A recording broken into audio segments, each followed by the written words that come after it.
बिस्मिल्लाहिर्रहमानिर्रहीम। नाज़रीन, आज की वीडियो में हम इमाम शाफ़ी अलैहि रहमा का नाम व नसब और आपकी जाए पैदाइश और आप अलैहि रहमा की ज़िंदगी के तमाम हालात और वाक़यात को तफसील के साथ ज़िक्र करेंगे। अगर आपको हमारी वीडियो पसंद आती है तो वीडियो को लाइक और शेयर करें और कमेंट में अपनी राय का इजहार ज़रूर करें ताकि हमारी हौसला अफजाई हो। हमारा चैनल फैस्किनेटिंग इस्लामिक बायोग्राफी को सब्सक्राइब करें ताकि हमारी वीडियोस का मुसलसल नोटिफिकेशन आप तक पहुंचता रहे। तो चलिए अपनी वीडियो को शुरू करते हैं। सामीन, इमाम शाफ़ी रहमतुल्लाहि ताला अलैह इस्लामी तारीख के उन अजीम आइमा में से हैं जिन्होंने इल्म फ़िक़्ह, इल्म हदीस और उसूल दीन की तरवीज में नुमाया खिदमात अंजाम दी। इनकी ज़िंदगी के तमाम पहलुओं को समझने के लिए इनकी शख्सियत, इनकी तालीम, इनके इल्मी कारनामे और तर्ज ज़िंदगी पर तफसील से रोशनी डालना ज़रूरी है। सबसे पहले आप अलैहि रहमा का नाम मुबारक, लक़ब और नसब जान लें। इमाम शाफ़ी अलैहि रहमा का असल नाम गिरामी मोहम्मद बिन इदरीस बिन अल अब्बास बिन उस्मान बिन शाफ़ी है। आप अलैहि रहमा कुरैश के ख़ानदान से ताल्लुक़ रखते थे जो हुज़ूर अकरम सल्लल्लाहु अलैहि वसल्लम के कबीले का एक मुअज़्ज़ज़ कबीला है। आपको शाफ़ी का लक़ब अपने जद्द अमजद शाफ़ी बिन साहिब की निस्बत से मिला। आप अलैहि रहमा 150 हिजरी 767 ईस्वी में फ़लस्तीन के इलाके गज़ा में पैदा हुए। ये वही साल था जिसमें इमाम अबू हनीफा रहिमहुल्लाह का इंतकाल हुआ और उलमा ने इसे एक हिकमत खुदाबंदी करार दिया कि एक अजीम इमाम का इंतकाल हुआ है तो अल्लाह तबारक व तआला ने दूसरे को पैदा फरमा दिया है। सामीन मोहतरम, इमाम शाफ़ी रहमतुल्लाहि ताला अलैह ने अपनी इब्तदाई तालीम मक्का मुकरमा में हासिल की और आपके बचपन का बड़ा हिस्सा गरीबी में गुजरा, मगर आप रहमतुल्लाहि ताला अलैह ने इंतहाई मेहनत और लगन से इल्म हासिल किया। आप रहमतुल्लाहि ताला अलैह वो हस्ती हैं कि जिन्होंने सिर्फ 7 साल की उम्र में कुरान मजीद हिफ्ज कर लिया। आप अलैहि रहमा ने 10 साल की उम्र तक तमाम इमाम मालिक अलैहि रहमा की मशहूर किताबों को हिफ्ज कर लिया और इनमें से जो सबसे नुमाया किताब मुअत्ता इमाम मालिक है, आप अलैहि रहमा ने इस किताब को हिफ्ज कर लिया। आप रहमतुल्लाहि ताला अलैह ने कई जलील कदर उलमा से इस्तिफादा हासिल किया, जिनमें से इमाम मालिक अलैहि रहमा खास तौर पर काबिल ज़िक्र हैं। मदीने में इमाम मालिक अलैहि रहमा से इल्म हासिल करने के बाद आपने इराक और मिस्र के उलमा से भी इस्तिफादा किया। सामीन मोहतरम, इमाम शाफ़ी ने इस्लामी फ़िक़्ह में अजीम इनकलाब बर्पा किया और एक नए मकतबे फ़िक्र की बुनियाद रखी जो शाफ़ी मकतबा फ़िक्र कहलाता है। आप अलैहि रहमा के चंद नुमाया कारनामे मैं आपको बताता हूँ। इमाम शाफ़ी अलैहि रहमा ने उसूल फ़िक़्ह को एक मुनज़्ज़म इल्म की हैसियत दी और इसे मुतरत्तब किया। इनकी मशहूर किताब अर-रिसाला इस इल्म की अव्वलीन और अहम तरीन किताब मानी जाती है। आप रहमतुल्लाहि ताला अलैह ने अपने इज्तिहादात में कुरान और सुन्नत, इजमा और क़ियास पर जोर दिया। आपने वाज़े किया कि कुरान और सुन्नत के बगैर क़ियास और इजमा ये काबिल कबूल नहीं। इमाम शाफ़ी रहमतुल्लाहि ताला अलैह ने हदीस को फ़िक़्ह का असल माखज़ करार दिया और इस पर जोर दिया कि सुन्नत के बगैर कुरान की तफ़हीम मुमकिन नहीं। आप रहमतुल्लाहि ताला अलैह की तसानीफ़ में से अर-रिसाला, किताबुल अम्न और कई दीगर आलमी रसाइल शामिल हैं। इमाम शाफ़ी रहमतुल्लाहि ताला अलैह निहायत सादा, दीनदार और ज़ाहिद इंसान थे। आप रहमहुल्लाह दिन रात इबादत में मशगूल रहते और हर माह कुरान मजीद को मुकम्मल फरमाते। आप अलैहि रहमा के लिबास और खाने में सादगी थी और आप दुनियावी ख्वाहिशात से बिल्कुल बेनियाज थे। आप अलैहि रहमा निहायत नरम दिल, शफीक और मेहरबान शख्सियत के मालिक थे। इमाम शाफ़ी अलैहि रहमा ने अपनी ज़िंदगी का बड़ा हिस्सा तलबा को इल्म सिखाने में सर्फ कर दिया। आप अलैहि रहमा के शागिर्दों में से इमाम अहमद बिन हम्बल रहमतुल्लाहि ताला अलैह जैसे अजीम उलमा शामिल हैं कि जिनको 7.5 लाख से ज़्यादा हुज़ूर अलैहिस्सलाम की अहादीस हिफ्ज़ थी। आप अलैहि रहमा इल्मी मजालस और मनाज़रों में हिस्सा लेते थे और हमेशा दलील और हिकमत के साथ बात करते।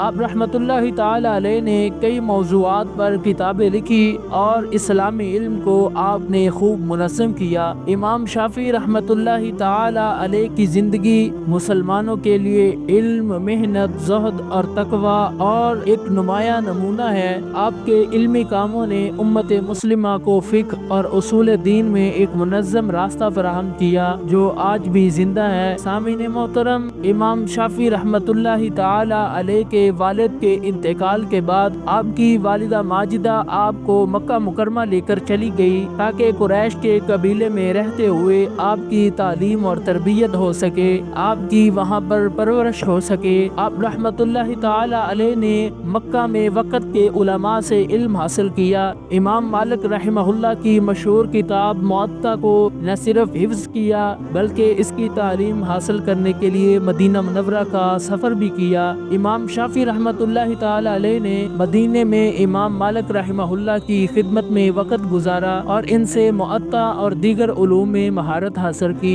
इमाम मालिक अलैहि रहमा ने इमाम शाफ़ी की ज़हानत और हाफ़ज़े को बहुत सराहा और इन्हें अपने करीबी शागिर्दों में शामिल किया। मदीने के बाद आप इराक़ गए जहां इमाम अबू हनीफ़ा के शागिर्द इमाम मोहम्मद बिन हसन शैबानी से मुलाकात की और इनसे हनफी फ़िक़्ह के उसूल भी सीखे। मक्का वापसी आकर आपने दर्स व तदरीस का सिलसिला शुरू किया और फ़िक़्ह और हदीस के तलबा को इल्म सिखाने में मशगूल हो गए। यमन में काजी के तौर पर खिदमत इंजाम दी, मगर बाद में सियासी वजूहात की बना पर आप इस ओहदे से बिल्कुल फारिग हो गए और इमाम शाफ़ी रहमतुल्लाहि ताला अलैह की ज़िंदगी इल्मी कमालात, इखलाकी खूबियों और हैरत अंगेज़ वाक़यात से भरी हुई है। आप अलैहिर्रहमा की ज़िंदगी के दिलचस्प वाक़यात और ईमान अफरोज़ वाक़यात आपको सुनाता हूँ। सामीन मोहतरम, इमाम शाफ़ी रहमतुल्लाहि ताला अलैह का हाफ़ज़ा इतना मजबूत था कि आप एक बार जो चीज़ देखते या सुनते वो आपको याद रहती। एक मौका पर आपने एक किताब को जल्दी जल्दी पढ़ लिया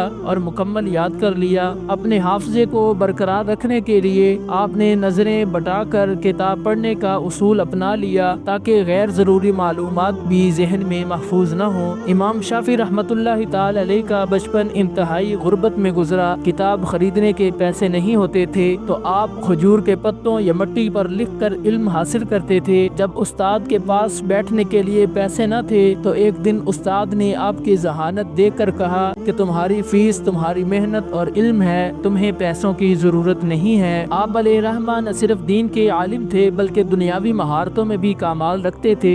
एक बार आपने तीर अंदाजी का मुजाहिरा किया तो मुसलसल 10 तीर मारे और सब ठीक निशाने पर लगे। शेर और अदब में आपका मकाम इतना बुलंद था कि अरब के मशहूर शायरों ने आपके अशार की तारीफ भी की।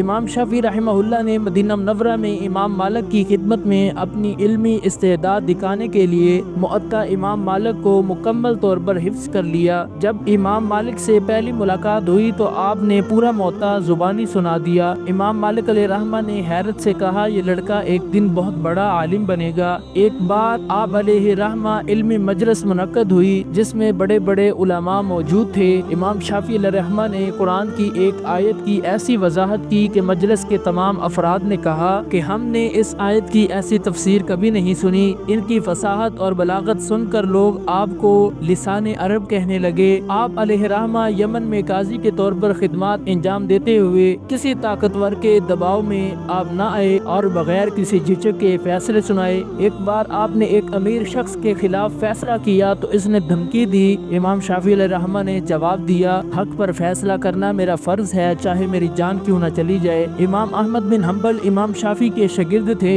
एक दिन इमाम अहमद के बेटे ने अपने वालिद से पूछा कि क्या इमाम शाफ़ी वाकई अजीम हैं? तो इमाम अहमद ने जवाब दिया, बेटा, इमाम शाफ़ी की मिसाल आसमान के सूरज जैसी है कि इनके बगैर इल्म का रास्ता रोशन नहीं हो सकता। और इमाम शाफ़ी अलैहिर्रहमा सारी रात इबादत में गुजारा करते थे। कहा जाता है कि आप हर रात कुरान के एक तिहाई हिस्से की तिलावत करते और कई सजदे करते थे। एक बार किसी ने कहा कि आपको इतना वक़्त मिलता कैसे है? तो इमाम शाफ़ी ने जवाब दिया, वक़्त का सही इस्तेमाल करने वाले के लिए अल्लाह बरकत अता फरमाता है। इमाम शाफ़ी खुद गरीब थे लेकिन इनके पास जो भी होता दूसरों को दे देते। एक बार एक शख्स ने इनसे पैसों की मदद तलब की। آپ کے پاس کچھ نہ تھا تو آپ نے اپنے کپڑوں میں سے کچھ دے دیا۔ امام شافعی رحمہ اللہ نے اپنی علمی زندگی میں کبھی غرور نہیں کیا۔ ایک بار کسی نے آپ سے سوال کیا اور کہا کہ آپ بڑے امام ہیں، آپ سے اختلاف کیسے ہو سکتا ہے؟ امام شافعی نے کہا میری بات درست بھی ہو سکتی ہے اور غلط بھی، سچائی صرف اللہ کریم اور اس کے رسول صلی اللہ علیہ وسلم کی باتوں میں ہے۔ سامعین، امام شافعی علیہ رحمہ کی زندگی کے یہ واقعات نہ صرف ان کی ذہانت، علم اور تقوی کی عکاسی کرتے ہیں بلکہ یہ بھی ظاہر کرتے ہیں کہ حقیقی عظمت عاجزی، سادگی اور دوسروں کی خدمت میں ہے۔ آپ کی زندگی امت مسلمہ کے لیے مشعل راہ ہے۔